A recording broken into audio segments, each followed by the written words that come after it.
Les recordamos, la Comisión de Energía y Minas del Congreso aprobó por 17 votos a favor, 3 en contra y una abstención la ampliación del Registro Integral de Formalización Minera, el REINFO, esto hasta el 31 de diciembre de 2027 o hasta la entrada en vigor o la denominada Ley MAPE y su reglamento o lo que ocurra primero. Vamos a hablar sobre todo de este tema con Ricardo Valdés, ex viceministro del Interior. Hay otros temas, por supuesto, vinculados a lo que es la seguridad en nuestro país, porque cuando hemos hablado de minería ilegal, sobre todo, hemos hablado de corrupción en determinadas zonas de nuestro país y hemos hablado incluso de la importancia, esto lo han señalado sobre todo las personas que están en las comunidades aledañas a las zonas afectadas, de una rotación constante, por ejemplo, de miembros de la Policía Nacional y del Ejército para que no se vean envueltos en esta corrupción.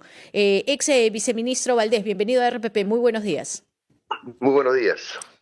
Sobre lo último que señalaba, que es un reporte o un pedido, digamos, constante de parte de las comunidades que están cercanas a las zonas afectadas por minería ilegal, ¿qué tan constante, por ejemplo, debería ser la rotación para que efectivamente los miembros de nuestras Fuerzas Armadas no se vean, por decirlo de alguna manera, contaminados por lo que existe en esa zona, que es minería ilegal? Lo ideal sería que fuera sumamente frecuente. Eso es lo que sería lo conveniente, pero no siempre es posible. Hay que tener en cuenta que en las comunidades alejadas la explotación de la minería de manera ilegal la hacen en cursos de río, que está absolutamente prohibida. Y ahí la principal fuerza para luchar contra la minería ilegal es la Marina de Guerra.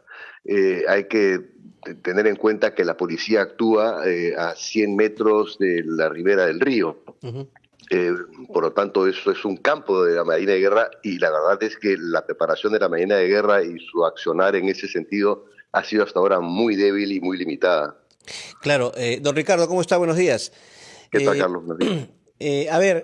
Con lo ocurrido ayer en el Congreso de la República, ya se había advertido de parte de algunos sectores mineros, sobre todo, de la inconveniencia, de lo negativo de ampliar el REINFO hasta el 2027, porque podría esto generar una promoción de actividades ilegales en la propia minería y labor de organizaciones criminales. ¿Cuál es su opinión respecto a lo decidido ayer y qué consecuencias podría traer? Bueno, en primer lugar, duele y sorprende la contradicción de los grupos políticos. 17 organizaciones, congresistas han votado por esto, están prácticamente todos los grupos políticos.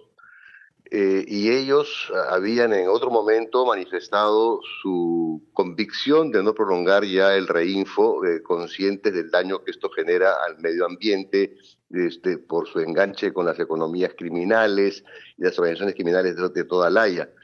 Entonces, esa es la primera reacción que tengo, es la decepción por la inmadurez de los grupos políticos que realmente son muy inconsistentes e incoherentes.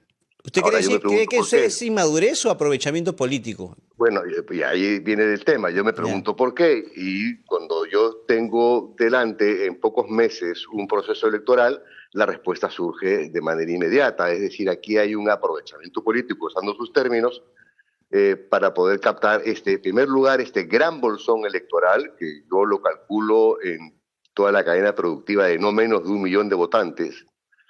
Y a su vez también para poder acercarse, y esto es una hipótesis que ya se ha medianamente corroborado en meses pasados, de acercarse a los bolsones también económicos que trae la economía ilícita, ¿no? De la Claro, ilegal. por eso, entonces, su idea es como que los mineros saben, son conscientes que son un buen bolsón electoral para las elecciones generales de 2026, ¿o estaríamos hablando de minería ilegal financiando partidos políticos?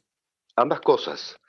Son absolutamente conscientes, y no solamente los mineros ilegales, es toda la cadena productiva. Me refiero a quienes venden maquinaria, a quienes dan seguridad, a quienes se lucran con la explotación sexual y los prostibares, a quienes dan los servicios de alojamiento, a los que acopian, a los que comercializan, a los que transportan. O sea, la cadena es enorme. Por eso yo digo, no solamente son los mineros, es todo el circuito económico en torno a esta minería ilegal. Y esto es lo serio. Claro. Bueno, esperemos a ver qué pasa en el Pleno. Ahora, don Ricardo, respecto a este dictamen aprobado, pero quería también abordar con usted el tema de la inseguridad. Dos preguntas muy concretas le pido. En primer lugar, ¿se justifica que se prolongue el estado de emergencia en Lima y Callao? Y en segundo término, ¿es creíble la versión del presidente Gerí en el sentido de que se han detenido las extorsiones en el país? A ver, para poder evaluar lo segundo, si se han detenido, deberíamos tener también una acción, que es la que he recomendado al actual gobierno, de una mayor transparencia en el acceso a la información de las denuncias y de las capturas, que esto ha sido restringido hace unos 4 meses aproximadamente. Lo que da cuenta en todo caso la información de la que disponemos es que no ha seguido creciendo en estos últimos 30 días el caudal de denuncias.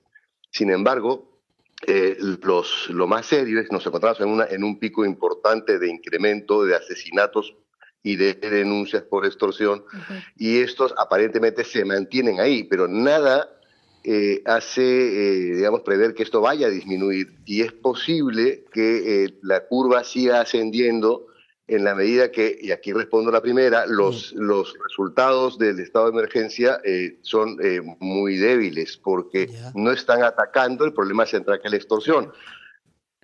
Estamos conversando con el ex viceministro del Interior, Ricardo Valdés, y justamente si estamos hablando que la curva que va creciendo son casos de extorsión, el hecho de que, por ejemplo, ahora se hable de un plan estratégico 50-50 para, sobre todo, proteger al transporte público, a los dueños de empresas, a los conductores, a los cobradores, y decir que la estrategia es 50% de policías que van a estar efectivamente en la calle con uniforme y otro 50% que va a estar de civil en las unidades, ¿es una estrategia válida desde su punto de vista para casos de extorsión?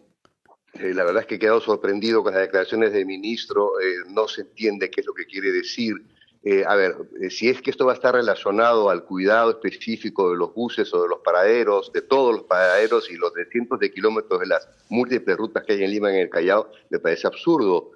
Tenemos más de 22.000 vehículos formalmente inscritos en la ATU, en Lima y Callao, sin contar los informales.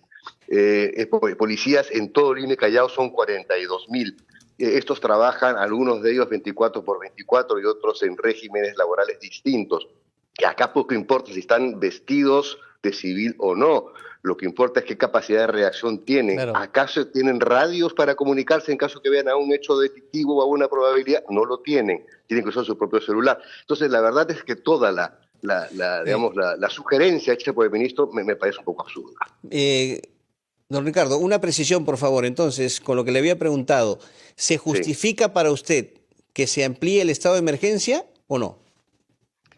No, lo que se justificaría es en realidad una mayor acción contra la extorsión que implica trabajar toda la información que posee la policía, invirtiendo en Big Data para tener un recorrido de lo que estas 70.000 denuncias acumuladas por la policía nos pueden orientar en los diferentes tipos de extorsión, que son más de 7, en las diferentes modalidades, saber qué números de celulares se repiten para extorsionar, qué cuentas bancarias se repiten donde se recibe la extorsión, y eso solamente se puede modelar en primer lugar con Big Data e inteligencia artificial. Muy bien. Después viene todo el proceso de investigación y de acción. Don Ricardo Valdés, ex viceministro del Interior, gracias por conversar con nosotros en la rotativa del aire. Muy buenos días, tenga usted.